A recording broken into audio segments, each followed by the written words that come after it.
بیاباں، بیاباں فارسی origin کا لفظ ہے۔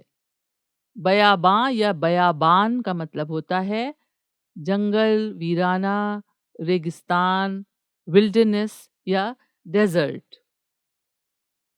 بیاباں سے جڑ کر اور بھی الفاظ بنتے ہیں، جیسے بیاباں نورد، بیاباں نورد یعنی جنگلوں میں پھرنے والا یا وہ شخص جس کا کوئی ٹھکانہ نہ ہو۔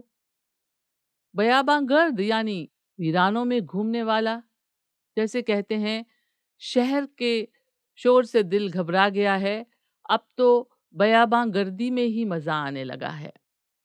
غول بیاباں، غول بیاباں کا مطلب ہوتا ہے جنگل میں پھرنے والے بھوت پرید، بری روحیں، شیطان وغیرہ، جیسے کہتے ہیں ویران جنگل میں اندھیری رات میں ایسی آوازیں آ رہی تھیں، ایسا لگتا تھا جیسے کوئی غول بیاباں پیچھا کر رہا ہے۔ بیاباں کے تعلق سے یہ شعر سنیں: اے جنوں کیوں لیے پھرتا ہے بیاباں میں مجھے، جب تجھے آتا ہے گھر کو میرے صحرا کرنا۔ اور مجنوں اور بیاباں اردو شاعری میں ایک میٹافر کے طور پر بہت استعمال ہوتے ہیں۔